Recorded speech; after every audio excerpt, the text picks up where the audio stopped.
এটাই সঠিক। কথাগুলো শোনেন কি সঠিক। স্বামী স্ত্রীর ভিতরে যদি মিল মোহাম্মত না থাকে, যদি 500 কোটিটার মালিক হন, কোনো লাভ নাই। স্বামী স্ত্রীর ভিতরে মিল মোহাম্মত থাকতে হবে, তাই না?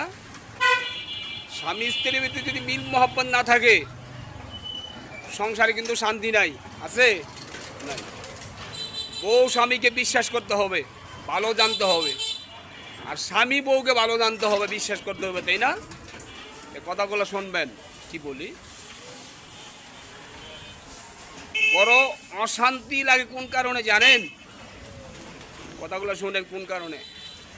বউ স্বামীকে বলে, এতক্ষণ কোথায় ছিলা, এতক্ষণ কোথায় সময় দিছিলা?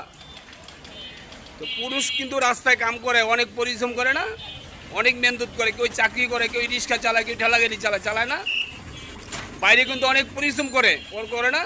পরিশ্রম করে যদি রাস্তায় ঘরে ঢুকে, এখন যদি বউ যদি প্রশ্ন করে কোথায় ছিলা এতক্ষণ, বা এতক্ষণ দেরি হলো কেন, ওইসব কথা কওয়ার কিন্তু সময় নাই। কিন্তু কথাগুলো জিগাইতে পারে কোন সময় জানেন? যখন গোসল করবে, খাওয়া দাওয়া হবে, মাথা ঠান্ডা হবে, তখন জিগাইতে পারে দেরি হলো কেন, ঠান্ডা মাথায়। সবাই ঠান্ডা মাথায় জিজ্ঞাসা করবেন, কেউই গরম কিছু ব্যবহার করবেন না, গরমে কিছু জিজ্ঞাসা করবেন না। এই গরমেই কিন্তু সংসার ধ্বংস হয়, মানুষ অধপতন নামে।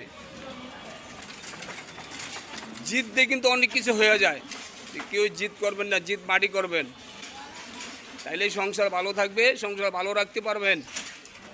কেউ তেজ দেখাবেন না, তাহলে ভালো থাকেন। যদি কথাগুলো ভালো মনে করেন, কথাগুলো সুন্দর মনে করেন, একটা লাইক, একটা কমেন্টটা শেয়ার করতে বলবেন না। আল্লাহ হাফেজ, ভালো থাকেন।